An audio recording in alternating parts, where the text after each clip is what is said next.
everybody, and welcome to our show, Large Scale Consolidated Live. And how you doing tonight, Andrew? I am doing pretty good. I can't And complain. do you have something to show everybody? I do. Yeah, what's on your shirt? Oh, so I got a pen here. Uh, well, I got a shirt that one of my friends and followers of the show, Darren Warren, made for me. He said, he goes, Dakman always has his own Dakman Productions shirt. He goes, you need a MrPictovid shirt. I said, sure, why not? But it's one step better than yours, Sean, because mine actually has it on the back as well. You got to see me coming and going. Oh, you like this one? Oh, see, you got me. I got it on the sides too. Yep, mine both sides. I didn't ask him to make me one or even talk about it. He just he asked me one day what size shirt I wear. He goes, "You need to have your own shirt." He goes, oh, "All right, I'll take a shirt." Yeah, that's He did cool. a really nice job on it. Yeah, that came out really nice. Yeah, He did a real nice job on that. That's actually the logo is actually an inkjet heat transfer. Oh, okay. On the printer, and then the lettering on there is actually vinyl, which is actually one of the things we'll be talking about tonight. Well, not vinyl on T-shirts, but vinyl on trains. Yeah. No, not vinyl on your record player, Dakman. Oh, I gotta have vinyl records. That's the bomb. Back in my day, put a stack of records on and just play them all day. But anyway, this show is not about records, so you have a couple of show announcements for everybody. Yeah. Let's see here. Where did it go? So I got contacted from White River Productions, and this isn't a paid advertisement or anything. They just contacted me to tell me about their new publication, and I said, well, looks like it should be pretty good. It's something we should maybe mention to our viewers. Now, this isn't going to be a monthly publication. It's an annual. I believe it actually came out March 1st, so this will be available through March of next year when the 2022 version comes out. But from what I know, heard of it, like I said, it's going to be an annual one. Now, White River may or may not ring a bell with some people. Most people probably know them from doing like Railroad Model Craftsman, which has been around for years. They also do O-Scale Trains magazine, and I believe they do like an O-Gauge Trains annual as well. Sean, you may know. Yep. But this is going to be 116 pages, which is quite a bit of content. They're planning on having articles on buildings, how-to projects, and they plan to have a little bit of varying skill set involved. So it's not all for an advanced modeler or all for a beginner, so to speak. And they plan to feature a mix of G-scale layouts, indoor and outdoor, as well as some live steam and electric operated stuff. But it's going to stay centered around G-scale trains that run on 45 millimeter track, obviously. So it's not going to be doing anything with ride-on scales or anything. It's going to be G-scale. But I do have a link in the description if you're interested in that, so you can go to their website for that. Like I said, it looks like it should be a pretty good publication. I'll pick a copy up myself to check it out. I think it'll be pretty good. I mean, I'm glad to see anything G-scale. So the next thing I had, let's see, was obviously everybody's always up for a show. Yes. Typically, hang on a second here. Everybody loves a train show. Usually let Dakman do all the talking. I get cotton mouth. The Greater Cincinnati Garden Railway Society will have a all G-scale swap meet coming up March 20th. It'll be 10 a.m. to 1:30. And if anybody that's never been there, or maybe you haven't, but you're aware or not aware, I guess, is that's also Entertainment Junction, which is a very large indoor G-scale display that I recommend anybody go and check out. So if you're, in the area, or you don't mind driving however far, wherever you live, it looks like that should be a pretty good show that's coming up, here in a few weeks, actually. And let's see, I had one other thing here. Yep, one more show. One more show. Let's see. Now, this one will not be until July 10th, but this is going to be the Riverside Railroad Club in Warren, Ohio. They're going to have a G-only show as well. That'll be from 10 to 4. And they'll also have, they have an indoor layout that they have set up where this is being held at. That'll be up and operating, so you can see their layout running. This will be the first time they'll be doing this show, but it looks like it could turn out to be a pretty decent show. So, once again, if you live within driving distance, or driving distance isn't a factor, I think that should be a pretty good show to check out as well.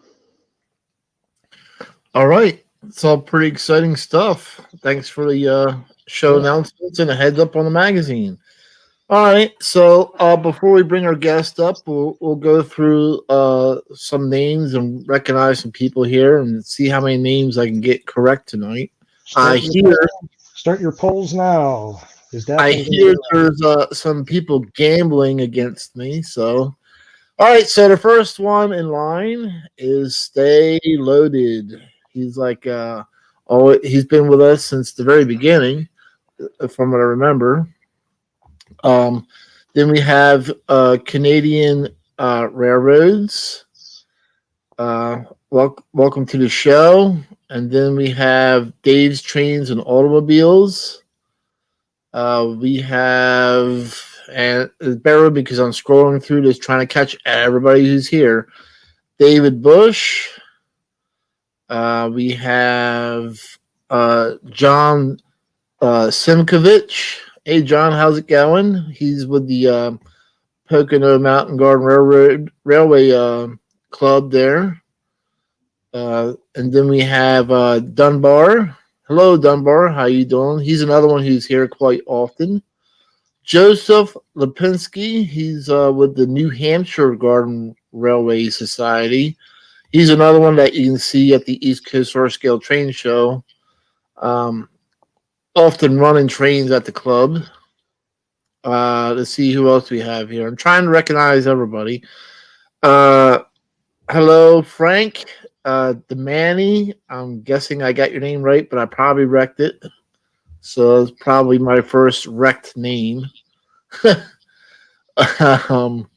Let's see who else we got in here. Trying to catch up to the chat, so just bear with me before you bring our guest up here. Charlie Zimmerman. Hey, how you doing? Bruce Morrill from New Jersey. Hey, Bruce, how's it going? He likes going to the Greenberg shows as well as I do. I run into him quite often there. Paul Torrey, G-Scale Trains. Hello. And Kyle Kuiper. Hey, how you doing? And let's see, Colin Reed. Hello. And let's see. Oh boy. I don't even know if I want to attempt that one. Taya Cappy. I don't know how you say that, Andrew. Help me out. I'm drowning here. I don't. I'm not sure how you would pronounce it all together, but I believe Taya is her first name. I actually first met her down in Atlanta at the convention. A couple of I know who you're talking about. Yeah. I know who you mean. Well, she's with the BTO, right? The BTO club? Is that? Yeah. Yeah, I know who she is. I've met her a couple of times. Yeah. She's from the BTO club. Darren Warren. We have Gem State Railroad. And once again, if I read your name or how to say your name, sorry. Uh, Troy Grubb. And looks like we caught up with the chat. Troy Grubb, Railroad Museum of Pennsylvania. Yeah, that's what it says. Oh, sweet. Well, welcome aboard, Troy. Glad to have somebody from the Railroad Museum of Pennsylvania. It's one of my fan favorites of going there. I've visited there quite often. And Kenny Kincaid, hello. Hey, how's it going? Jens Bang, hello. Glad to see you here. All right, so let's bring up our guest, who's going to be Mark Oles tonight. Oles, no D. Yeah, I like Oles. the car. Hi, Mark. Hey, guys. John, thanks for getting my name right. Appreciate that. Yeah. Yeah. I hear that's a thing. So, Mark, welcome to our show. We're trying to, keep the G Scale community alive by bringing up friends and people we know who do certain things, offer services, or show us how to do certain things. And so we always like to kick off the show by asking, what got you into the large scale side of the hobby? Well, I've been in G Scale trains since I was about 8. My dad gave me a LGB start set, and I was hooked. I had HO scale trains and some Lionel trains, and none of that really held up to the Tonka truck kind of lifestyle that I was living. So the G scale trains, they were the thing for me. We moved a lot when I was a kid, and so we had boxes everywhere in the basement, which is where I am now. But I used to build tracks. I used to build layouts on the floor, and then I would take sheets and cover up boxes and stuff and make tunnels, and it was a lot of fun. So we would put, in the, I don't know if you're familiar with the LGB little cars, but the roofs come off. My brother had a parakeet. We'd put the parakeet in the train, run the train around.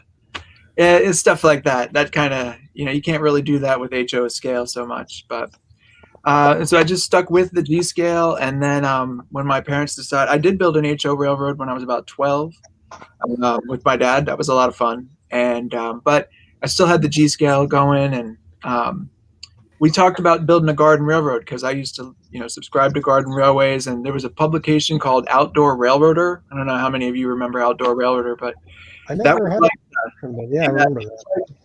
They became like Fine Scale Modeler and something else, but when they were Outdoor Railroader, they had this columnist who would write every month about chasing trains and going to hunt the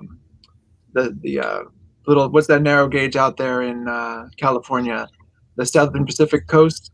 These two guys would go driving, looking for remnants of that. And the stories they told, it was like, I'm sure it was just two guys like doing what we're doing, talking, but they made it sound like it was like the Dukes of Hazzard, whatever they were up to.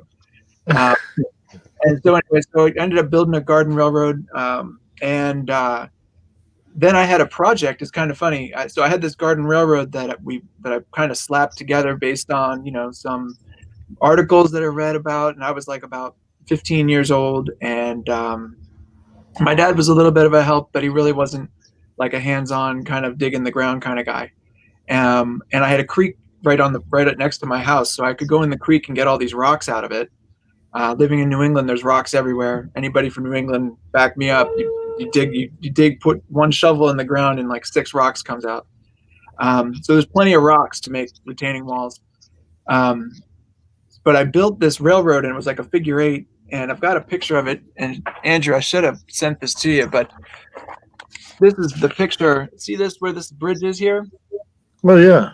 That, where that had been previously, had just been like, I took pieces of wood and framed 2 tunnels out of like pine that I found in the garage because I was 15. And after a year and a half in New England winters and springs, those 2 tunnels basically collapsed. And I needed a project. I had in high school, it was my senior year, and I had a project called, it was drafting, and we had to draw something and then go build it. and my grandfather was an old jigs and fixtures guy from GM. And I told him about this bridge I had to build, and he said, "Oh, great, let's do it." So I said, "Okay, well, I've got to draw it up." So I went down there to his farm stand because he had a big machine shop. And I went in there with my drawings of a trestle bridge, right? You know, like a wood trestle bridge. He had a truss bridge already designed. He had a truss bridge already like started. So we built the truss bridge, and then I went back and modified the design. So if you look at this, back on this design, this picture here, it's a half trestle, half truss, if you see that. Oh yeah, I see it. If any of you have ever been here to see this railroad, and I know a number of you have, that bridge is still intact out front, out back. That's the railroad bridge that I've got here. The wood is still good, and the steel is still good. And I still had the jig for that. And then when I built my railroad here, that bridge has figured prominently into all the designs that I've ever done here. So fast forward to 2004 or 2002, when I got engaged, we started planning for our wedding, and there's always a question about where did the Millersvillanova come from? And it comes from, I went to Villanova and my wife went to Millersville University. And when we were thinking about getting married, I was thinking about, okay, what would be something that would symbolize like the two of us? And Millersvillanova I kind of thought of it one morning. It's kind of a mouthful, but it seems to work. And, for 17 years now we've been married, but I had a wedding train made up. So I went and grabbed it. I should have sent you more pictures of this, Andrew. That's okay. This is the Oles car. And what I did, this was all vinyl done by Jeff Dammers up at Shaw Car Shops. So he did all that. And then Sean, drawing on my O-gauge experiences, I put pictures in the windows of these. I got these are the LGB cars that were they were undecorated and Train World was blowing them out. So I had one car for my wife and one car for my wife's family, one car for my family, and then one car for the two of us. I remember them because I've been to your open houses, and I think I got pictures of them years ago. Mm-hmm. That's pretty much, we only run them like once or twice a year. We've had them out for the open house, and we run them for that, and we run them usually around our anniversary. So those are kind of special cars. And then running when we built the railroad here, right? The bridge, so that bridge was like the middle of the railroad. In my backyard, you've seen it. There isn't really a need for that bridge where I originally had it. And then when we had kids, I had to move the whole railroad. And at the same time, I don't know, Ridge Road Station was retiring. So I picked up a bunch of new tracks right at that time, and I was able to basically expand. And that's the railroad I think that you guys have both seen. That's the version 2. Believe it or not, I built that in 3 weeks. And I had to move all the rocks from the old side of the yard to the new side. And I was doing it like 5 o'clock in the morning until like 6:30, and then going to work, and then putting the kids to bed, and then working maybe another hour and a half, and I got it all moved. And I built it. So I saw Troy Grubb had joined in on it. Troy is one of the guys from the Railroad Museum. And he's so with the Railroad Museum tours, that's kind of how my railroad had shifted. So my focus was run trains for a while, but then when the Railroad Museum contacted us in 2007, I had a couple open houses in the past just with clubs and stuff, and I always ran into the same problem. I'd be trying to talk to people, my trains would be doing their own thing and derailing and crashing.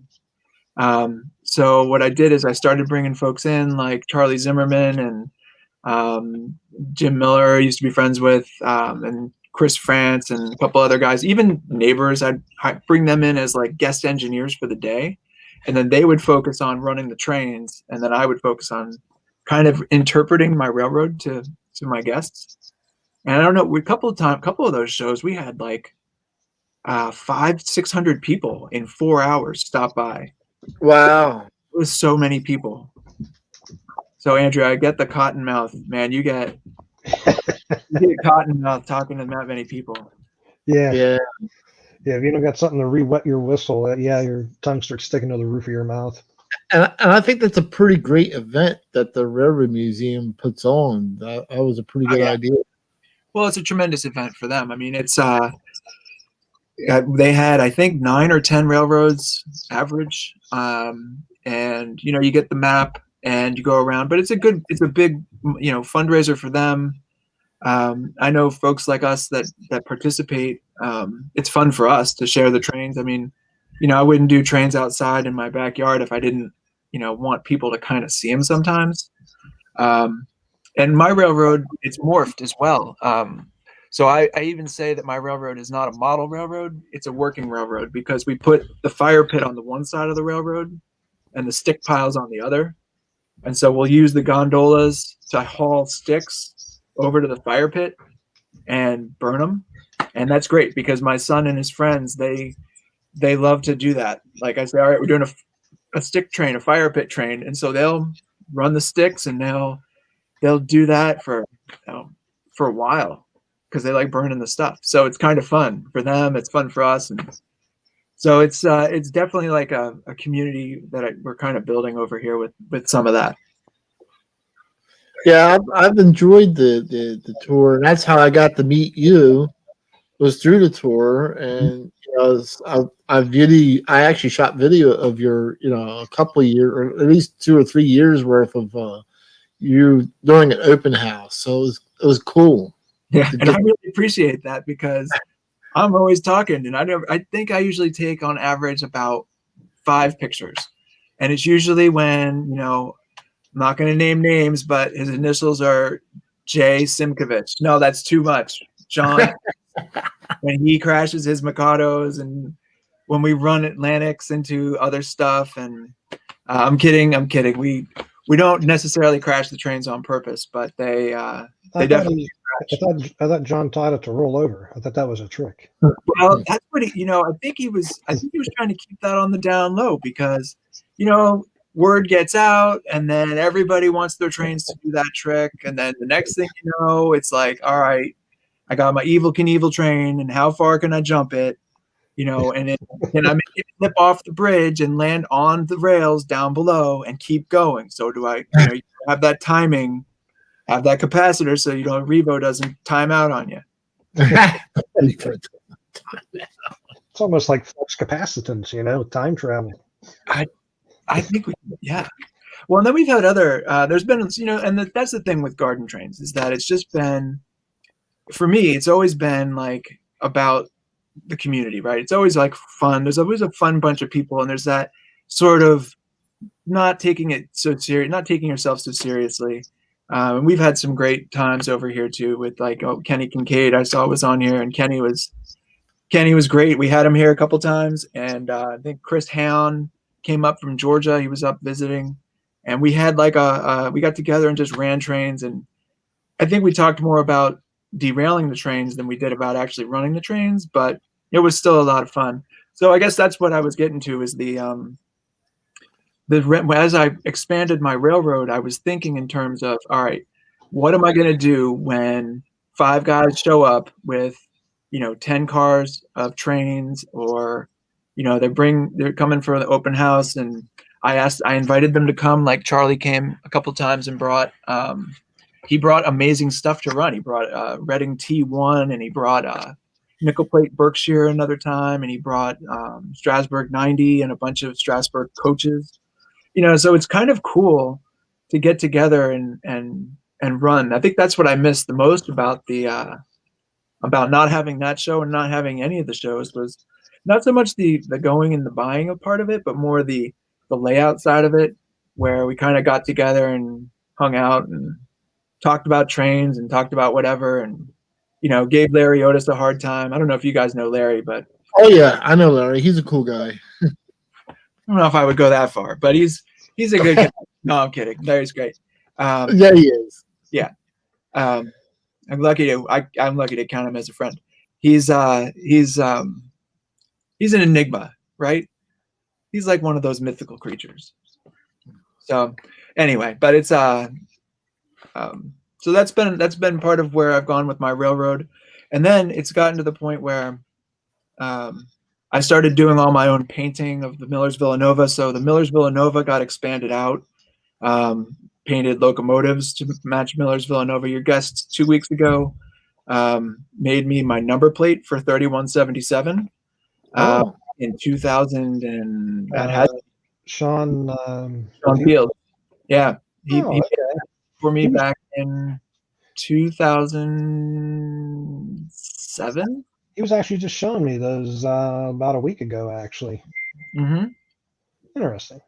Yeah, that was on. I remember we were on. I forget what we were chatting about, but he just said, "Hey, what number do you want?" And I was like, "I'll take this number." And so I have that engine painted, and then I also, after leaving Connecticut and moving to Pennsylvania, I started missing my New Haven railroads. That I would see the FL9s every day coming through town. They were still running with Connecticut Department of Transportation, and so I would see those all the time. And so I started kind of missing that that McGinnis paint scheme, that orange, black, white. So I started getting more interested in the New Haven Railroad, and as I started getting more into G scale and collecting more G scale, especially after I graduated college, I started looking for more New Haven stuff and kind of like going after that. And finding that there wasn't that much of it, I started painting my own things. Like I painted a Mikado for New Haven, and I painted. I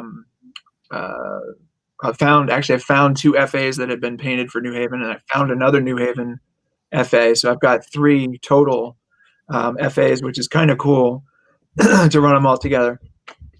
And then when I did the paint job on my RS3 for Millersvillanova, I patterned it after the New Haven's orange and green. So I've got kind of into like taping and painting and doing that, and using like those vinyl letters that you get at the art store to paint like the passenger cars. You guys saw those blue passenger cars? Yes. Yeah, And they're nice. I did those with masking, and they came out okay, and they've held up pretty well. But then, you know, this past year, I don't know if we want to get into the cricut stuff, or if we want to get into the decals, or we want to get into bridges, or. I would like to move on to the bridge next. Yeah. So the bridges, I started. You know, I built that one bridge We built that one bridge years ago, and I had a friend recently, a guy in the neighborhood here, who had been to the railroad a couple of times, and he really was like a kid in a candy store. He's like, "This is awesome." He's like, "So I want to buy a train set." And he came to our yard sale once, and he bought a train set. And then I hooked him up with some track and stuff. And then he came back to me another time with, he bought a Blue Comet big hauler. You remember those Blue Comet big haulers? They were in like they were one of the Costco sets or something, Sam's Club. He found one and he bought it, and he came and he's like, "Hey, is this any good?" I'm like, "I don't know."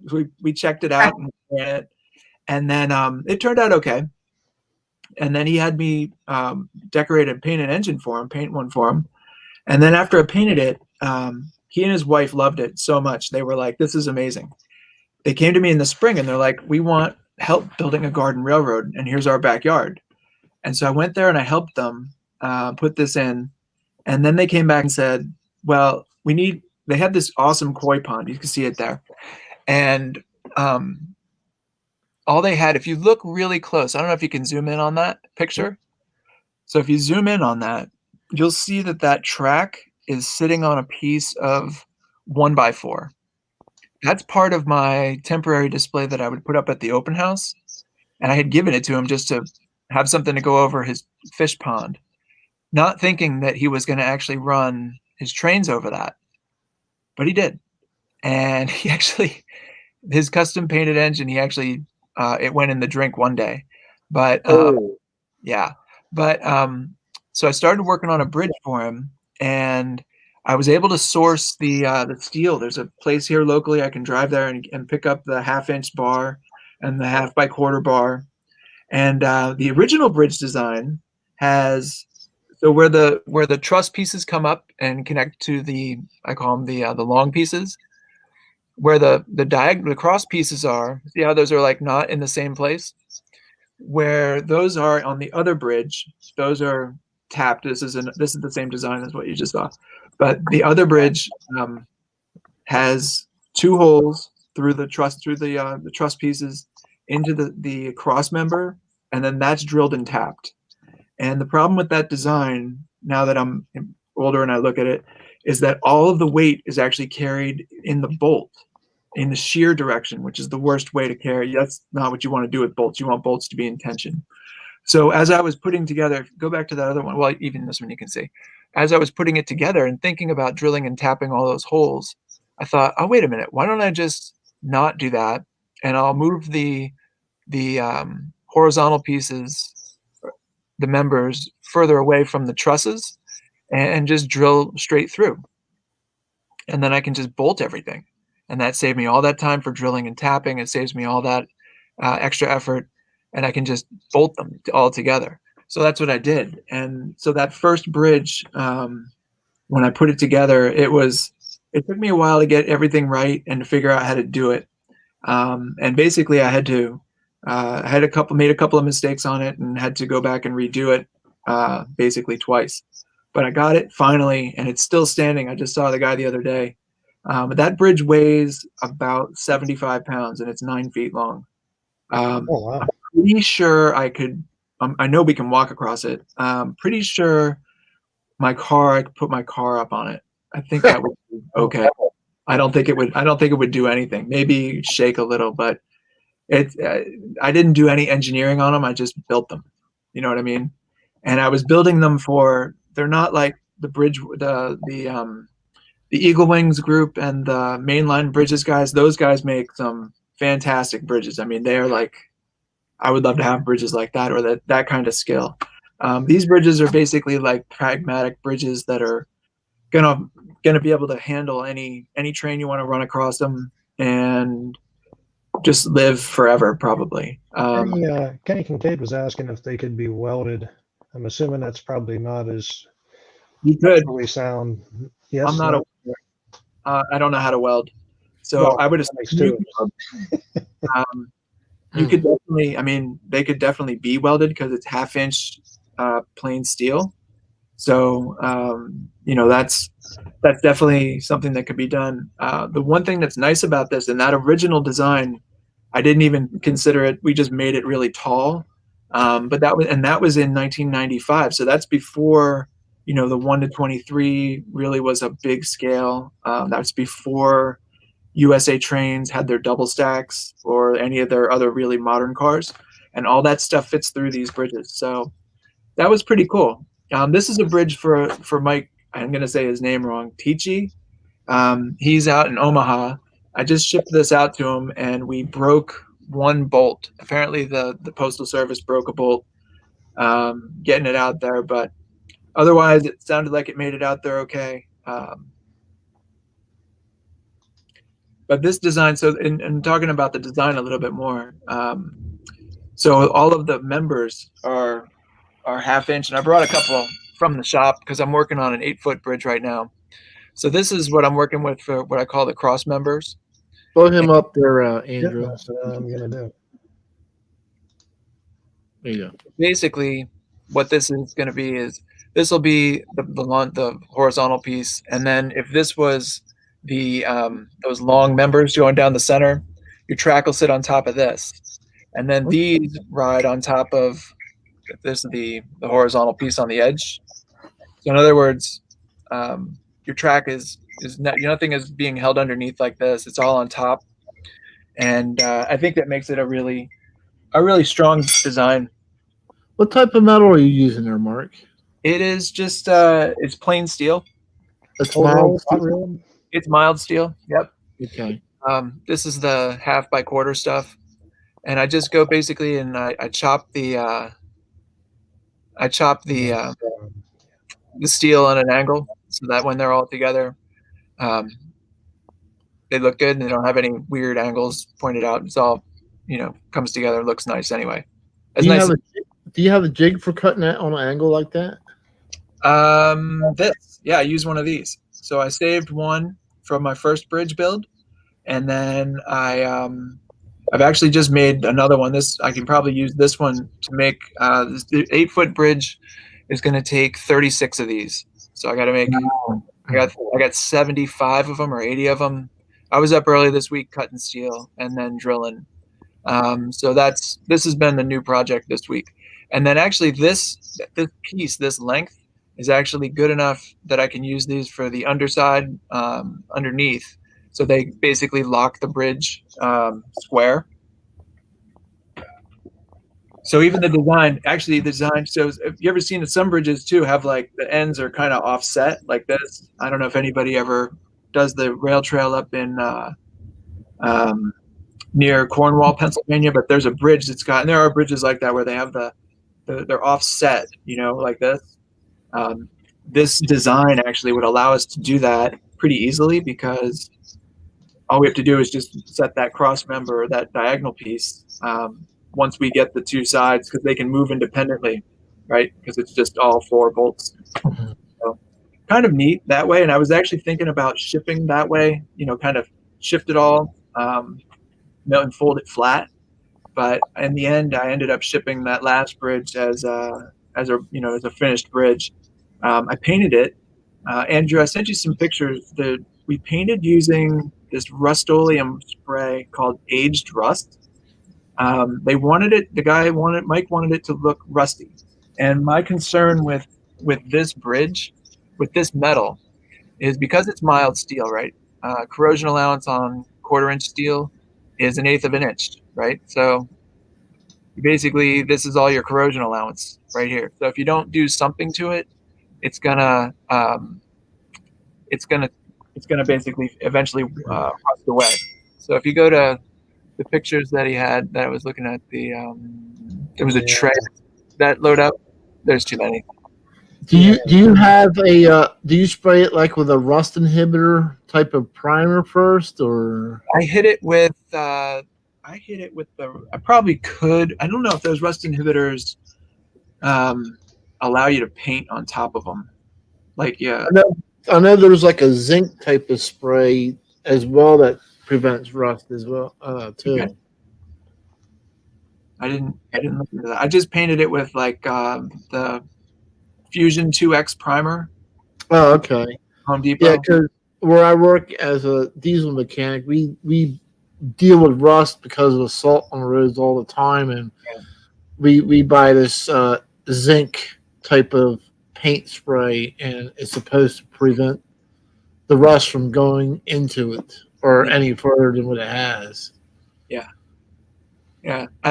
I just painted this with like spray paint, so hopefully that holds up. And I wiped them all down. I mean, the steel itself, it's not rusty steel. It's all brand new steel, and you can see it's still got that blue to it. So it's got a little bit of oil on it that has it's got some kind of a little bit of an inhibitor on it already. Oh, okay. So what I do is then I'll take it and I'll wipe it down with acetone, and then I prime it. Try to get maybe 2 coats of primer on, and then go to town painting it. Put as many coats on as I can. Have you ever thought of maybe powder coating, or you think that'd be too much of a big process? No idea how to do it. I probably could. There's shops around here, I guess, that do that. That would be kind of cool. I don't know what the process is.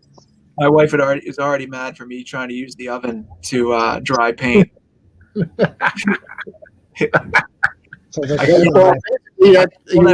using an oven for powder coating. You're just baking on the powder. Yeah, I guess. Sounds like a friend of mine that his wife got upset because he was washing his wire hubcaps from the car in the dishwasher. It worked really well. Yeah. Yeah, I can get myself in a lot of trouble pretty quick. I can imagine. As it is, the garage smells like cutting oil, which, I mean, I don't know. I've always worked in kind of fabrication settings, and it just smells normal to me. Yeah. Now, what kind of bridges do you offer? I mean, you're selling these bridges. Do you offer them like different sizes, different widths, or custom, or? So this, I'm thinking they're all custom, right? Okay. And it just depends on what kind of trains you're running and what length bridge you need, and what you need really. Yeah, you sent me a few different ones. I was actually thinking about trying to make there's a 2-foot bridge. I was a little bit concerned that was going to be too short of a bridge, but it turned out nice.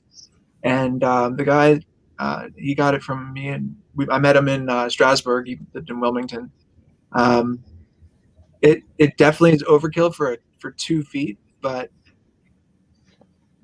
So the one we had up there before, is this the longest one that? Yeah, and that one there? That's the 9-footer. Yeah. Okay. That's made out. I made them out of steel. I actually looked at making them out of aluminum, and I must have looked I looked all over the internet for pricing on aluminum bar stock, and it was like 4 times the price. It just was to me. It was like there was no way for material costs that it was going to be functional. Like it was going to be reasonable for anybody to even buy that. So I had to make it out of steel, but my neighbor wanted it silver, so that's all painted silver. And I've actually found that silver paint holds up better than all the other paints for whatever reason, black or blue, whatever. Silver sticks and dries the best of anything I've ever used here. So that bridge, I was really pleased with how that bridge turned out. Now, the other thing we were talking about was putting a wood deck on this one. But really, if you have a table saw, or if you have a miter saw, it's really easy to make all the ties. You just cut the ties and make the decking, and you're done. Okay. I do have on these 2. I'm building 2 8-foot bridges now, and actually one of the things I'm going to do is so you see where the track is, right? Mm-hmm. There's nothing keeping that track from moving side to side. And on my bridges, the original bridge, we have the track is floating as well. So the track can actually shift in the ties, in the deck, back and forth. Not always great, because sometimes it gets too close to the edge and you hit, stuff hits. So what I'm going to do for this next 2 8-foot bridges is I'm going to put another couple holes in these cross members, and I've got some 3/4 angle. What I'm going to do is I'm going to slice a couple pieces and then drill a tiny hole and see if I can sort of set, we won't need them everywhere. On an 8-foot span, probably I'll do every other member, because that's probably enough to keep the track relatively in the center of the bridge. But as far as the bridges themselves, yeah, I can make them. I've got the truss design down. I was thinking about making a bridge I have that arch bridge that's on the other side of my railroad, and that was built as a temporary bridge to go over when we replaced the sewer line. The ground was sinking under that, and that was where I used to load up the trains on the old railroad. So I built that as a temporary bridge, and it survived. And then it made its way into the second version of the Millersvillanova, and then that bridge started to rot because it was just pine. So I built a new one out of 2x6s, and I noticed that bridge is also starting to rot. So that's 10 years I've had that style bridge, and I'm thinking I might be able to use a truss system and shorten up the links as I go, and make like a bridge that's like an arched bridge with like a deck on the top. Kind of like the same concept as this, but just flipped over. Now, currently, you're only building metal bridges, or do you also offer like wooden trestle bridges? Right now, I've only been thinking about doing the truss bridges. These truss bridges, trestle bridges it's possible. I don't have a table saw, so it comes down to the equipment. You know what I mean? So yeah. Building that bridge, the trestle part. I have the template to make those trusses, those trestles, and it's possible to do that again. But I did have a table saw and a chop saw last time, when I built that, and I don't have the table saw anymore.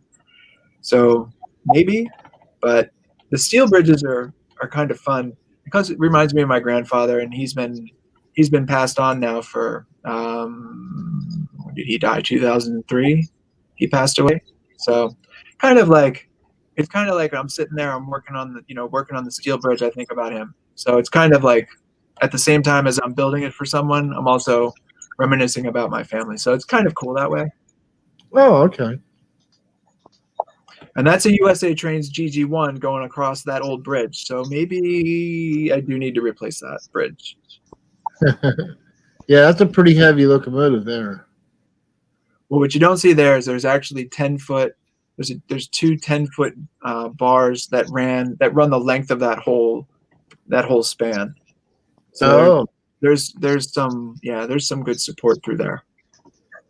But still, that's a 26-year-old bridge now. Wow. It's held up pretty well. And so our next discussion we wanted to have was about the decals. Mm-hmm. Yes. And so I guess we can move on to that because I know we're under a certain timeline here. So the custom painting and lettering has been something that I've always done. I've done painting them myself. I've done I actually got, I don't know if you guys ever saw that Testers put out those inkjet decal kits, do it at home decal kits. Oh yeah. So I've used those with some limited success. As the decals get bigger, I feel like they lose their effectiveness, and plus you can't print white, right? So yes, correct. Did letter a locomotive using those kind of decals, and it's held up pretty well. But I started looking at Chris Hayon from Georgia. He sent me vinyl lettering that he did on his Cricut when I repainted my Millersvillanova 622 Pacific, the blue one that I have. And he sent me these things, and I said, okay, well, I'll give it a shot. And they went on great. They were really easy to do, and I really liked it. So I was like, well, I guess I'm going to go get one of these Cricuts. And I started thinking about that. At the same time, the guy who I built the first bridge for, he wanted a custom designed engine, custom painted engine. And so I thought, okay, well, I'll use this Cricut and I'll make decals for it. So I made some designs. I made a design for his railroad. His name is Ernie, and his wife's name is Judy. I don't know if you can pull up that picture. That's the Judy. Oh man, that's nice. Yeah, that was all done with. That's all done with the vinyl, cut vinyl. Go to the picture of the steam dome. There. So I made that logo. The J. It's a J and an E. If you look at it, there's a J on the one side and E on the other, and then a little heart, right? And I thought, these guys are. She has chronic disease, and she's fairly poor health, but. I did this thing for them. I did the J and E, and I reversed it on the other side. These were all vinyl that I did, and this was the first time I had ever done this. So it was a little bit of a learning curve for me, but I think it turned out, and he was thrilled. He's thrilled about how this engine looks. Quick question for you, Mark. Yeah. Question I forgot to ask you earlier. Jonathan the Fish Guy had been asking on your bridges if you paint the parts before assembly or if you assemble it and then paint it all as one piece. So I normally paint everything separate. Want to make sure I get into all the nooks, crannies, all through the holes to make sure I cover all the surfaces. And then once it's together, then I hit it again with another 2 or 3 coats of paint, spray paint. Okay. So definitely. And then the 1963 on the front here, that was a real pain until I figured out to do the reverse. So what I did is I painted I made a gold number plate, and then I did the black part smaller, and then I did the 1963. So what's cool about the Cricut is, so there's a lot of videos out there about how to use Cricuts and how to do all kinds of crafting stuff, guys. Um, I was able to adapt a lot of what the other makers do to do our train stuff. So if you look at this locomotive, all of those boiler bands are actually cut vinyl pieces.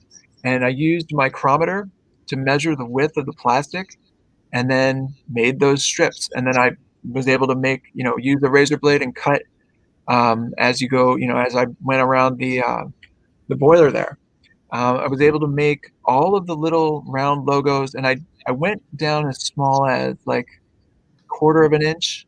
And this was my first go round with this. So I didn't really do a great job of what they call weeding, right? So I've got, this is a logo. If you pull up the Schultz's cider mill. So I had some Schultz's cider mill. The grandfather who helped me with the bridge is Ed Schultz, and he had a produce stand in Armonk, New York. Right there.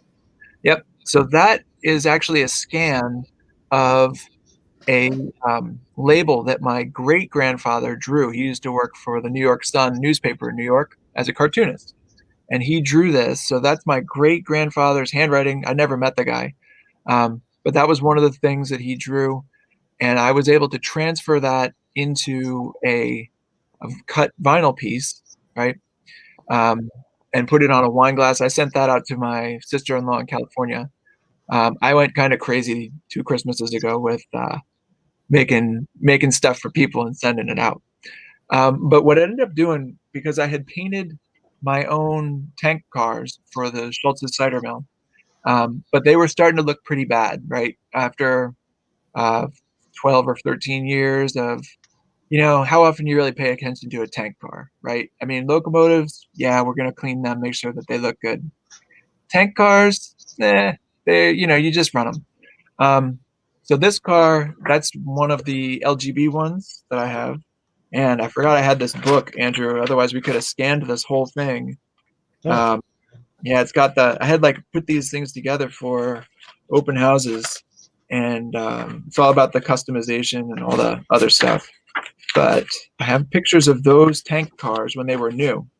So that's this red car here. See that red car there? Is that showing up, you guys? Yes.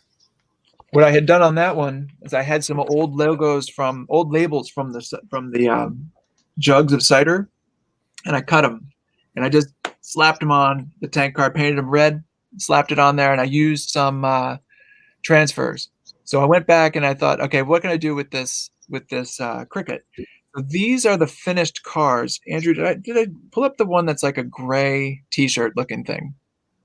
Gray T-shirt looking thing.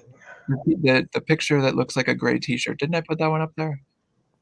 Let's see here.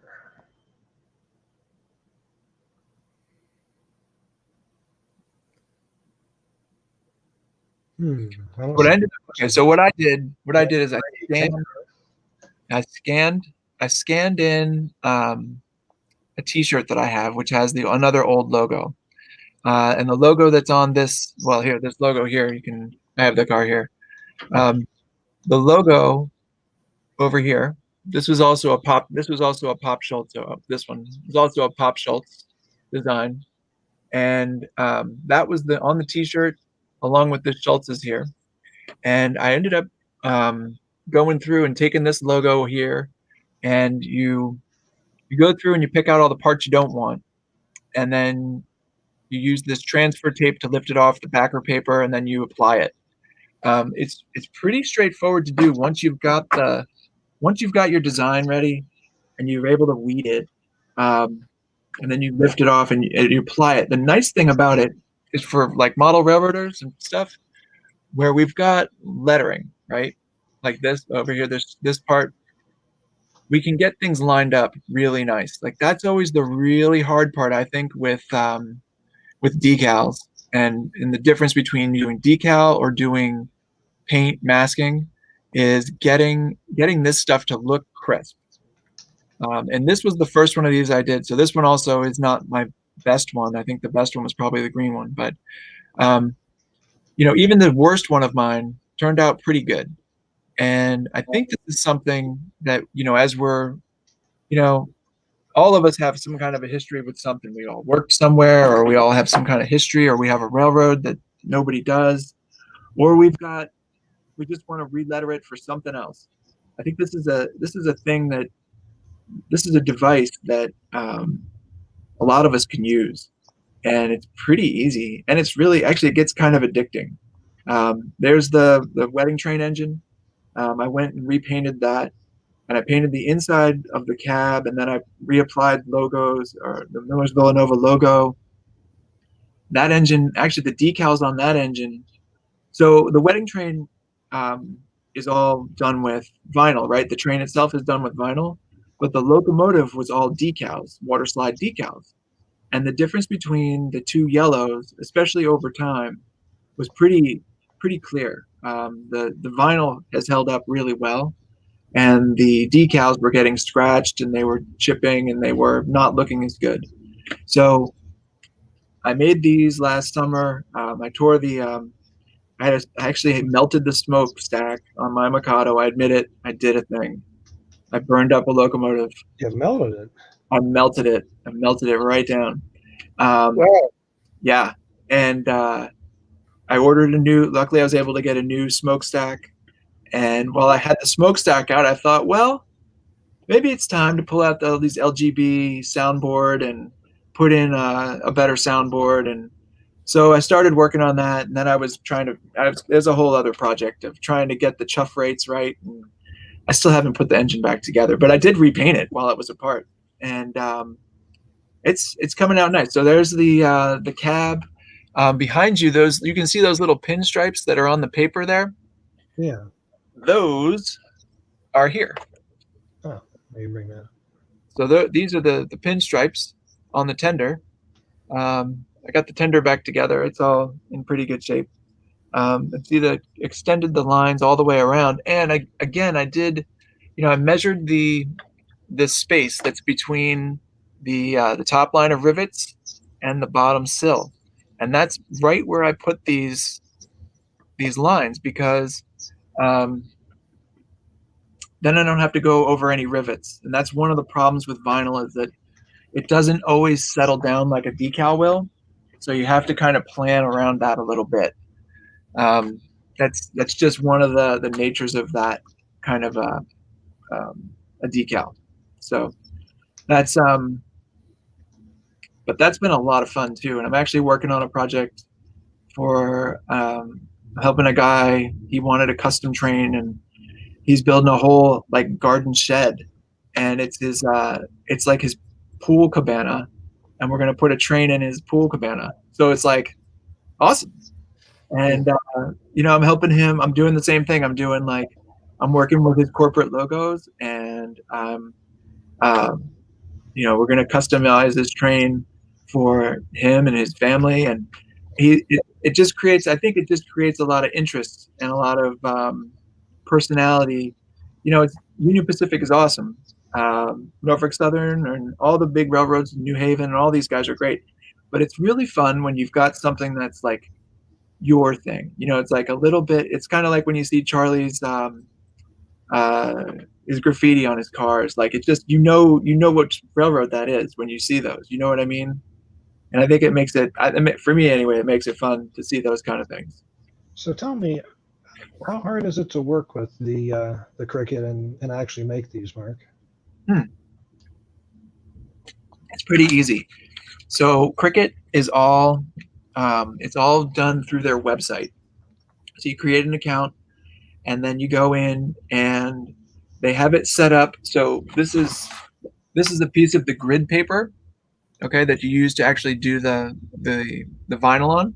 But their design space it looks exactly like this, and their design space is set up so that you can see exactly how big something is. It goes down to like 10,000ths of an inch. You can size things to 10,000ths of an inch, and then you can duplicate those things, whatever it is, lettering, fonts. Like, for example, the fonts here, the 621 is I think that's a Union Pacific font that I got from the web. The MEO, I believe, is also Union Pacific font. I've used some other lettering, but those parts of it are pretty straightforward to do. It's the shapes of, it kind of comes down to your logo or whatever you're trying to make, and getting a good enough base image to start with. Sometimes that takes a little doing because the images you might have on your computer might not be high enough resolution. And what happens is, like, particularly on the old logos that I showed you for the Schultzes, for example, there's a lot of noise in the picture because it's an old scan of an old label. So there's a lot of, if there's yellowing to it or something, then it takes a little more work. You got to go, if you have a like a 3D paint or some kind of a like Photoshop, that you can go in and clean up a photo before you bring it into their design space. It makes it a lot easier and it makes it go a lot faster. Quick question for you, Mark, because someone asked, when you're going over decals, can you use a heat gun with the vinyl to get it to kind of soften and form around rivets or anything like that? I've done that. Yeah, I used the low setting on a heat gun I've got. Also, I think actually just like body heat will just kind of, pushing it and working the vinyl around the rivets will help. And when you apply them, it's much like when you do decals, water slide decals. You kind of start in the middle and you kind of work your way out. And once you've got it applied, it's on there pretty good. You can get them off, but it takes a little doing. One thing that, Andrew, we were talking about this yesterday. There's another thing. They have iron-on decals, iron-on vinyl that they make, and they make little irons that are very specific for those papers. And I'm thinking I'm going to try that maybe on an old plastic car. Just, I'll put, because Cricut tells you tell them what kind of material you're working with and what kind of transfer you're trying to do. And then what they do is they recommend a temperature and a time. So you can go in there and dial in exactly what you're trying to do. And then it might be easier to do some of that because that really small font is what I'm struggling with. So stuff that would be like a 1/16 of an inch high, like, the reporting marks and stuff like that, builder dates, like the really fine stuff on freight cars. I'm thinking that might be a way, if I can figure that out, how to weed that stuff out.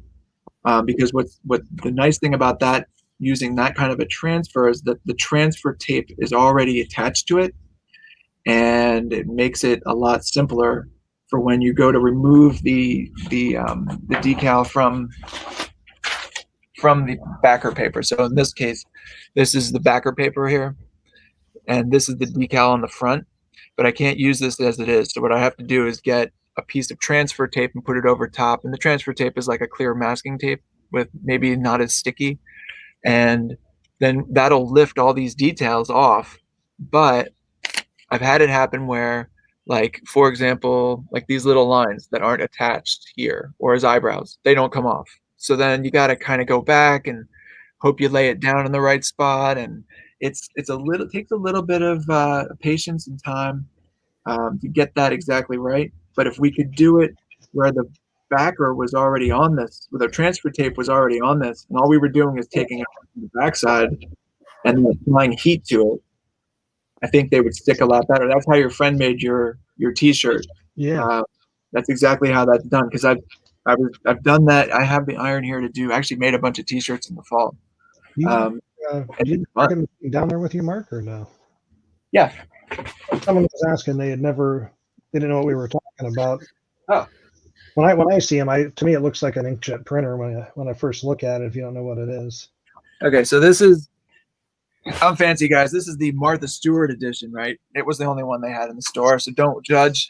But actually, the Martha Stewart one was nice because it came with all the tools and a mat. So it looks like an inkjet printer, but when you open it up, and it opens up slow, It's actually a drum plotter is what it is. So Okay. it's a drum plotter. And so this is the rollers here. You load your sheet in, okay? And then this goes back and forth, and the tools go side to side. And so it connects to connected to this surface. I've connected it to our MacBook, and it works with pretty much anything. I think these are wireless too, so you don't actually have to connect them to anything. The tool is this. This is the tool. And in this one, I've got, hold on, let me put this down so I don't drop it. You can see that. But that is the razor blade. It's just a little razor blade, and Oh, wow. it's very sharp. And this guy, it actually can draw too. But I haven't quite figured out how to make it draw. If I could make it draw on white, and then we could do something with that. I haven't figured that out yet. I tried it a couple of times, and the pens don't draw on the vinyl. So I'm not quite sure what I'm supposed to do with that draw feature, but you can actually draw stuff with it. We've made cards and stuff like that before with it, which is kind of nice. But for modeling purposes, it's not really something. You can also get vinyl that is temporary. So if you wanted to do, say graffiti, but only temporarily, that would be a way to do it. You could do the vinyl, you could cut it out on temporary vinyl and then apply it to your train and then pull it off. So like if you wanted to just say, I don't know, we should pick on Larry Otis. Larry Otis's Speedo stop. That would be a great boxcar. Everybody would love that. Who would forget that? But then you could take that off, so at Christmas you don't get in trouble with Santa Claus, that kind of thing. Now, is the decal paper special to this? I mean, can I get it through Cricut or? No, there's another company that makes it. There's another company, but it's not that expensive. You can get a 12-inch wide by 4-foot long roll of like black vinyl or white vinyl. And I think it's like $7.99 or $8.99 for that. Sometimes the Cricut sells their stuff online cheaply. I've never needed it when they were selling it cheap. I always needed it when it's not. So I never plan ahead for that. How many different colors of vinyl is there out there? Oh my God, there's so many different colors. They even make some really cool ones. Let me grab one.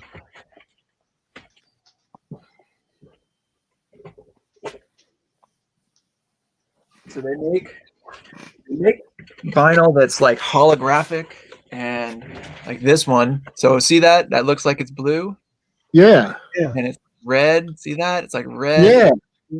But when that's cool. Yeah, it's so cool. When it's flat, it's like silver. So yeah. Like I don't even know what we would do with this one. I made a for my iPhone. I made this one. You can see it. I made it. That's why it looks pink there and blue there, and then pink again. So this one is a blue, the blue V for Villanova, and then I did the other V underneath. So it's actually a 2-layer decal. That's actually what I started doing like around Christmas time. I made a bunch of Yeti. I got a bunch of Yeti mugs, and we made personalized mugs for each other, and it was fun. My kids and I, we all, we wrote our names, wrote stuff, drew stuff, and then you can put it in the design space and cut it out, size it up, however big you want it. It works out really, it's really fun, really easy. My daughter and I made a bunch of, you can take pictures of pets and stuff and put them on, and silhouettes, and it's pretty cool. I mean, you could even do, you know what? I just thought of that. You could do silhouettes of people that sitting in your trains. That would be something you could do in the windows. Wow. And what's the cut time on some of these decals? Okay, so it depends on how many cuts, but like the Millersvillanova logo, that one, it's fast. That one's probably like 20 seconds. Oh, wow. Yeah. And the 621 and the MEO probably about the same. It's a really fast machine, so it's not. This isn't slow. This is quick. So the hard part is always in the details, right? Yeah. Then you got to weed them out. So those also weed really easy. So what happens is when this is solid, right? When this is all one piece of vinyl, you have to remove all these pieces that you don't want. So everything that's white had been red like this. Okay. So I had to like peel them away, and you use the tools. So the most important tool was the scalpel. This guy is used for basically digging the pieces out.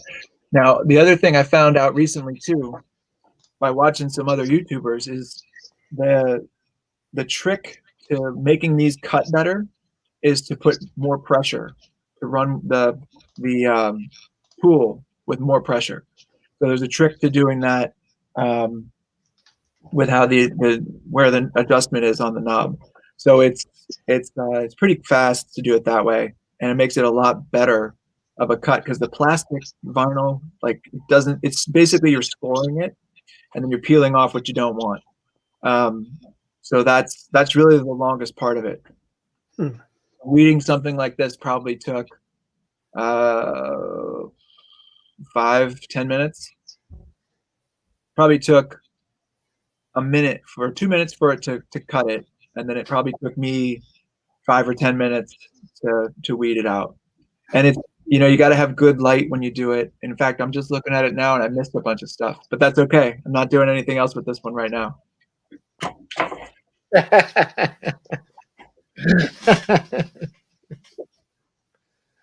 And have you done projects like that for other people besides yourself, or? Yeah, I did one of the Yeti mugs was for a friend of mine, for his wife for Christmas, and she loved it. It was a picture of the two of them dancing. I had to take this. Oh, wow. I had to take this picture of the two of them and make it into a cutout, so that when I put it on the mug, it would actually show up. And I used that vinyl, that shiny stuff. Turned out pretty good. They liked it. Yeah. I was gonna show something I had sitting here that I showed Mark the other day. And I don't know why I forget this, but this is actually all vinyl decals on this locomotive. I didn't do them. It came to me this way, but everything on this GP40 is all vinyl. Your decals on the side, under the cab, stripes on the ends, and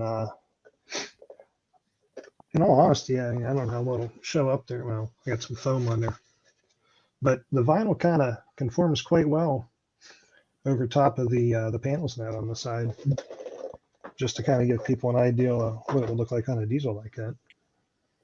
Yeah, they look good. I have a couple of one of the engines that I have, somebody did with vinyl, but they were like professional sign shop, what the guy told me.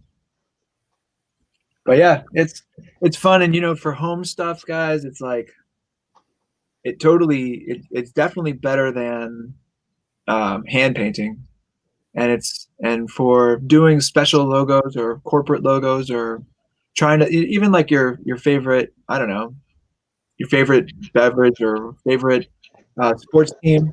You're allowed to use those things for your own personal use. Yeah. Those are things you can. These are things you can do in your house on a Friday night. Well, maybe not on a Friday night. This is more like a Tuesday thing. Tuesday thing.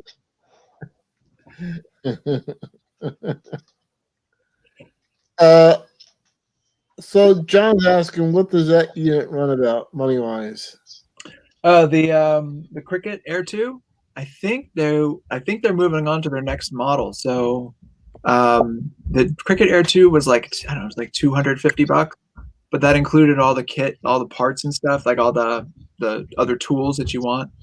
I think they make a thing called the Maker, and the Maker is able to do like more like things like wood and stuff like that. So like I didn't even think about using it for anything like that.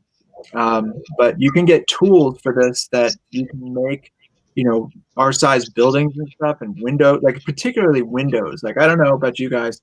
I've got a Pola Silverton station that somebody in my house came along when they were 5 and thought it would be great to poke all the windows out. So they poked all the windows out and broke all the window frames on me. So the building itself is still good, but I don't have any of the window frames anymore, and I don't have any of the stuff. So I could make like, fake plywood windows and make it like a boarded up train station. But I feel like, the railroad is already dormant enough. I don't need to make it look even worse. And as we're moving along here, there's 2 viewers who are asking about the trains on your back wall. Oh, that's so just a green screen. Those aren't real. Well, that's the Pennsylvania E8 and the Millersvillanova 622. Those are aristo-crafts. That's the 7002 was one of the Lionel Atlantics that I repainted. I've got a mallet. That's our 3177. That one, I think that one's the next one going into the paint booth and getting new decals done after 621 goes back together. I've got my Alco FA, and I've got got an Amtrak engine. This is where we keep most of the engines that we run all the time. And the GG1 you can't see, but it's over here on the floor. That's something I didn't put up yet. I see someone's top display. Yeah. Someone was saying they wanted to see some trains. I forgot we had some video of your layout to show them. Yeah, you can show them those. Let's see where that's at. Oh, you got a Pan Am down there, I see. Yeah, I got a Pan Am. I've got a U.S. Army consolidation. What else do we have over here? Good. This one.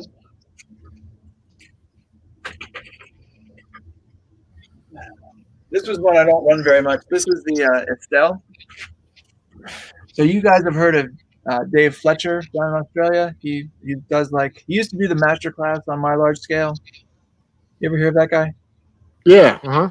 Well, Dave did all of these decals. He did this whole arrangement for me. I actually printed these out with that the Testers Do It at Home kit. But the cool thing that he did is he actually took a picture of my old dog Lucia, and so I put her up on the smokes on the headlight there. But this engine, so this is what happened with the do-it-yourself ones. These were supposed to be, that red was supposed to be like light pink, so they just come out at all. But I could do this. I could do this engine over in with vinyl, and maybe I wouldn't have to paint it yellow. But Have you done any vinyl masks on any of your stuff? Not yet. Mostly I've just been painting and putting stuff into service, finding a way to paint it so that it's ready to go. The masking I did like this. Here's one of the ones I did that was masked, right? This was all masked. This is a Kalamazoo. I gave it to my son when he turned 5. And I painted this silver, and then I used like the stencils from the shop, from the craft store. And then I also did automotive pinstriping and put it on here, and then painted it blue, and then removed it all. And that actually turned out pretty good. This has held up pretty well. He's 13 now. So that's pretty good. But I haven't done too much masking with the vinyl, with the cricut.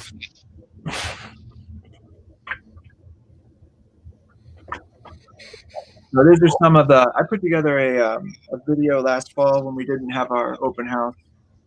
And there's the fire pit. There's some of the engines we ran.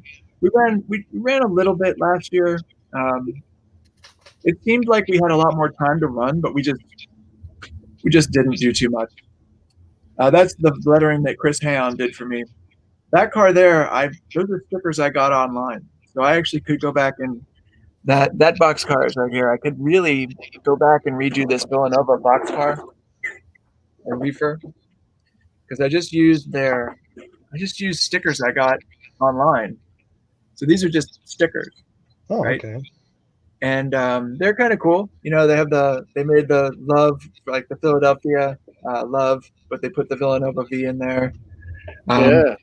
This reefer could probably be upgraded again and redone, but there's a lot of other stuff to do, really. I think I'm actually going to remove this part of the main line.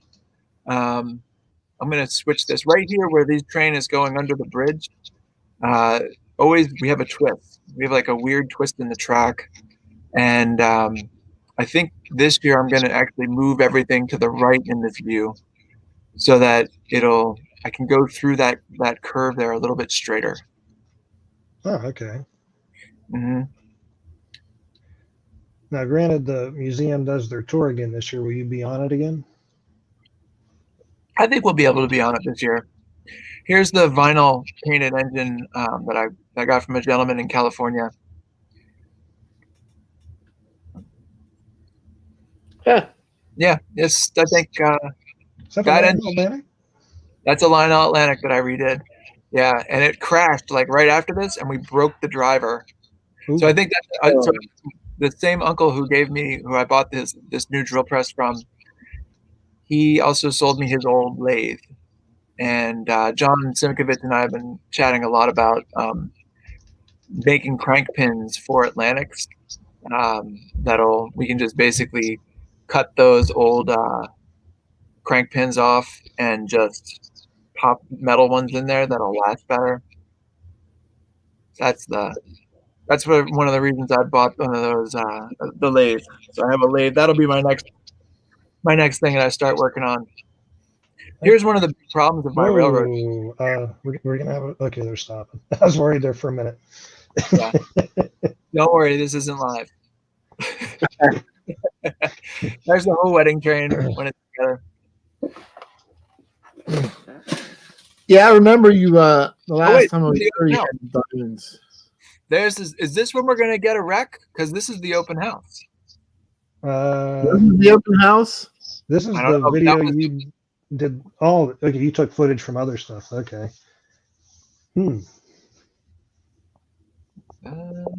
It's definitely the open house. I say I watched through. I didn't see any wrecks in there, at least none that I recognized. We sometimes run long trains too. This is actually another thing I need to fix up going forward is the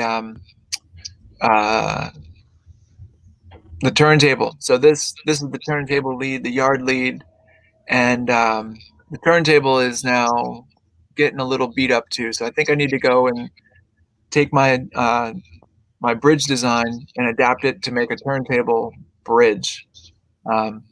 That what I have there is looking pretty bad. It was made out of wood and falling apart. So yeah, I was looking to see if I had any pictures of your turntable, but I don't think I do.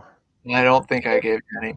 Hey, but there's the fire going in the back. You see the fire right there? Yeah. So there's this load of sticks, and then or the load of cars for sticks. So the kids will run those. I don't know if we have pictures of that too. So there's the stick pile anyway. And they'll stop the trains over there and load up sticks, and then they'll bring them around, and we'll unload them over here.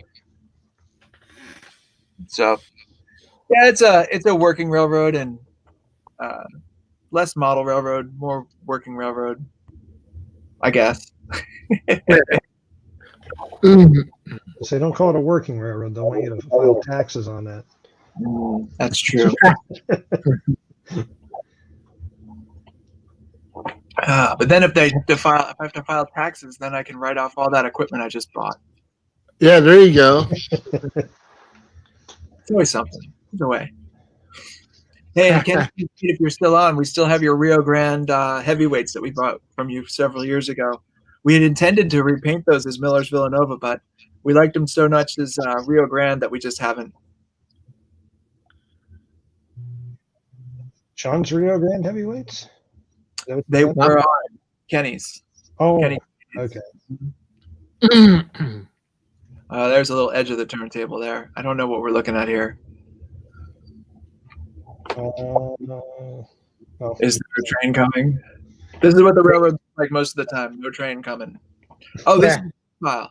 So we had we were actually moving sticks away from the fire pit area and stacking them one day. So it's kind of running the opposite of the normal way. So we break the sticks up into small enough pieces, and then we put them on gons and flat cars, and we run them around to the other side, and yeah, it's fun. Now, when you were talking about the bridges and that earlier, I might have been preoccupied checking some other things, but did you say what your cost is on the bridges, Mark, when you make them? So like the 2 foot and the 3 foot bridges were, it takes me about 6-8 hours, both of those. So I'm putting those at like about $150, $200. The 8 foot bridges are a lot more work. I'm drilling a lot of holes there, and so it's all time really.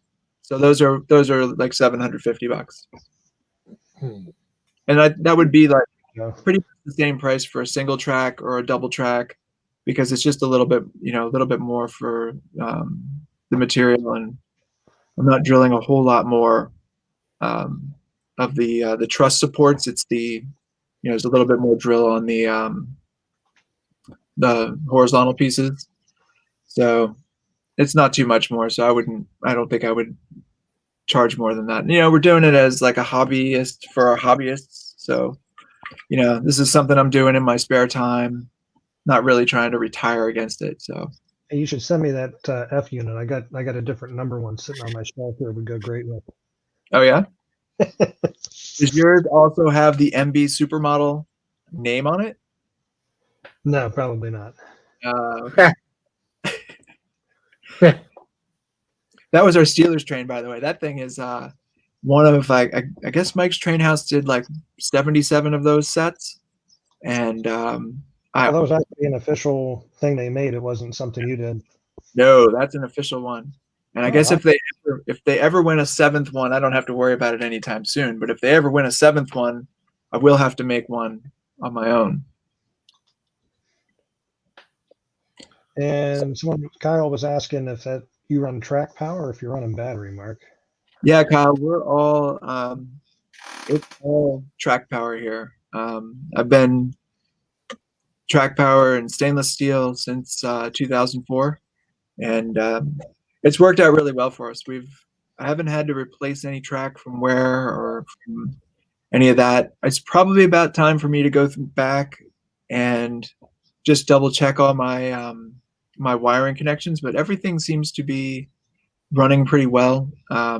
What I do is I just hit it with a Swiffer mop, a wet mop, and then run an aristo-craft track cleaning caboose, and we're pretty much good to go. Charlie was asking, what couplers do you use? I'm still using aristo-craft couplers because I have too many cars to convert. Although I do have some that are getting KDs. So a couple LGB passenger cars got KD couplers, and I've got I've put some KDs on the front, like that's a KD coupler on the front of that Atlantic in the picture. I don't think I set it to the right height. John and I think John and I were talking about double heading them, and I didn't have time to set it to the right height before he showed up. I don't know if I'd hook it to John's. It might roll over. Just kidding. Well, John runs his one. He likes to run his Atlantic backwards. That's like, it's like the rollover trick. He's got to run his trains backwards. He's got to make them flip over. You know how it is. There's one in every crowd. So someone was asking what you were actually using for power, Mark. Are you just using like I've got a transformer, or it's a little Meanwell 10 amp 24 volt. I know exactly what you have. They're just little. It's just a little guy. He sits in the garage. Probably should upgrade him to like a 15 amper. I don't have an ammeter, so I don't know how many amps this GG1 pulls. Although at full speed, it's geared really low. It's geared for like freight. And I talked to USA about that because seemed like it. I mean, the pictures and the videos of it running around, that's basically full speed. Charlie wants to know if that's a switching power supply that you're mentioning. I think it might be. I don't know. It's got a switch on it. Does that make it a switching power supply? I don't know. Yeah. I'm assuming that's what you're using is. Yeah, I think it's a switching power supply. I don't think they're not like super amazers like the Bridgeworks. This is what you're using. Just one of these Meanwhile, Mark. Yeah. That's what I use on mine. Works fine. I think I've had, I don't know, 10, 12 locomotives, I think, running at one time off of one of these. Yeah, I think the last time we had a big open house, we just used that. When Jim Miller used to come and bring he used to bring all of it, like everything he had. He'd also bring a Bridgeworks like 20 amp power supply, and we'd hook that up. And I don't know if we needed to or not, but we did. But the Meanwhile has always worked well for me. Whenever I have derailments and stuff, which happen fairly regularly, nothing has gotten fried as a result. We've had, unless it was something with the Aristo wiring that didn't allow it to cut itself off. But otherwise, we haven't had any problems with that power supply. I did have live steam at one time. Turns out the locomotive had a ball valve instead of a throttle valve, which I didn't realize. So, but I had sold it anyway and bought more Revo gear. But I gotta say, I'm kind of impressed with that Rail Pro. Seeing some videos of that, that's looking pretty nice. Yeah, they seem to have some really nice features going on it. The sounds on it seem to be really nice. Mm-hmm. So. Gonna make all right. So I know we're pushing up on the 10 o'clock mark here. Mm-hmm. And so, Andrew, did you have one other announcement you wanted to make? You wanted to save for the end, or did we cover everything? Oh, let's see.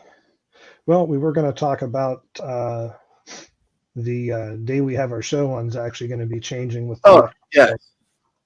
I suppose that's an important one to talk about, right? Yes, that's what it was. So we'll be moving from Fridays to Saturdays. We wanted to do Saturdays before, but Sean had another show he was doing, and some things changed where they're doing some alternating on the days they do it. So on their off Saturdays, we're going to do our show now. So starting with the next one, instead of Friday 2 weeks from now, go one more day to Saturday, and it'll still be the same time, 8:30. And we're going to try and keep the shows at about an hour and a half. 8:30 to 10. The Dakman has to get some sleep. You got to let him charge up. Yeah. Get some sleep. But yeah, we're gonna move to Saturdays. Hopefully that'll allow some more people to be able to tune in and watch the show. I know there's some people that can't get on the show on Fridays, and we'll also see as we start getting further into the year and it's nicer out, we might actually move the time up a little bit earlier. So maybe we could do some live outdoor stuff possibly, whether it's visit some people's layouts, or I believe someone was asking earlier when I was going to show my stuff. That might be an opportunity to do that. But for now, we're just moving to Saturday. Let's see. Anything else, Sean? And also on behalf of Heath of Human City Junction, Heath is hosting a YouTube creators, model train creators meet and greet March 13th at Northlands in Flemington, New Jersey. So I'll be there as well. He's a YouTube creator for model trains. He's an N scale and Z. So we're going to see how many model train YouTube creators show up to this meet and greet. But that's what I'm looking forward to, finally getting out of the house and doing something, and and trying to get past this COVID, because train shows in Jersey and in certain areas in Pennsylvania are still shut down well into, and so, even a couple in Maryland were shut down well into like April. I still don't know what the East Coast Large Scale Train Show is doing, but like the Great Scale Train Show, they announced that they wouldn't resume until about April. So I'm looking forward to see what else finally shows up, and we can start doing things and meeting each other in person again and talking. As far as the East Coast show, because someone asked, as far as it has not been canceled. I haven't heard any official announcement saying that. So yeah, it's still, until we hear it's canceled, it's still on, I guess I would say. Yeah, because like I said, I know the Great Scale Train Show, that's why I mentioned the name, said that they would not resume until, well, they were supposed to resume in April, but they said they could not do that, so they actually canceled their April show. But, we just got to take it a little at a time and see what happens and go from there, wait for the announcements, like you said. Yeah. The only other thing I'll mention, I sometimes forget to, is check out the Columbus Garden Railway Society's YouTube channel. They actually have been doing a show. It's usually the Wednesday right before ours. They've been doing it every other week, called Workbench Wednesdays, where they go over quite a bit of stuff, different type of track that's out there, power supplies, couplers. They're kind of going through like a whole series of things. It's actually a really well structured show. I think they're doing a really good job with it, and I think it's great for someone that's new to the hobby, and even any of us that have been in it. I've come across a few things they've shown that I didn't know. So if you like our show, and you want to see something else similar to it, go and check them out. I may not have put a link to their channel in the description this time. If I didn't, once we're done with the show here, I'll go back in there and update that for their channel. But Columbus Garden Railway Society, it's Workbench Wednesdays is what they call their show. So it's great to see other clubs and stuff getting involved with doing live shows, during these times, and keeping everybody together, keeping the community together, and trying to keep the hobby alive. And it's all good stuff. And I enjoy this. But like I said, I just can't wait for things to open up and finally get to be there in person and talk to everybody. So I'm sure a lot of people feel the same way. We're just, it's been a year, and I'm sure we're all missing it. And I thank everybody for watching. Thank Mark for coming aboard, and looking forward to our next show. And I thank all the viewers for tuning in as well. You got anything last to say there, Andrew? Well, since John Sinkovich asked who's on next, and I figured that you were going to be the one, Sean, to throw me under the bus on that, like you usually do, and catch me off guard. I came prepared, and you didn't. Usually you go, hey, who's our next guest, and what are we doing? And I'm going, we didn't talk about that yet, Sean.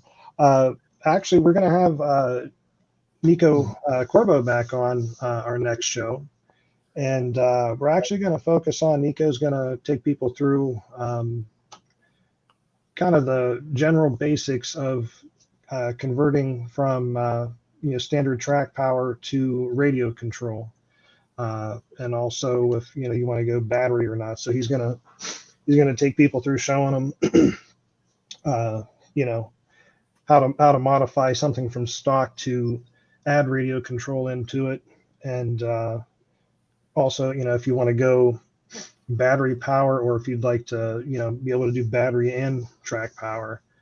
I'm not sure which radio control system he favors, but I believe he's going to make it more of a general, to where it kind of applies to any of them, because all of them are kind of the same basic concept as far as inserting them into the locomotive. But that'll hopefully, we've had several people that have asked about a show like that, so Nico is more than happy to come on and do that. So that will be our next show with Nico. We're going to go over radio control modification, some general wiring inside the locomotives and that. So hopefully people will enjoy that. Sounds great. Thanks for having me on too. And if you guys, if there's something that sparks interest and when people email you about it, and then something you can have me back on, be happy to be back on your show too. All right, sounds good. A lot of fun. Thank you. Anybody that's interested in a bridge, see the description. I got a link to Mark's Facebook page in there if you'd like to contact him and talk to him about a bridge. All right. So that being said, if everybody's good, then we'll wish everybody a great night. Stay safe, and we'll see you guys on our next show. All right. So we'll say goodbye, everybody. Thanks, guys. Everyone.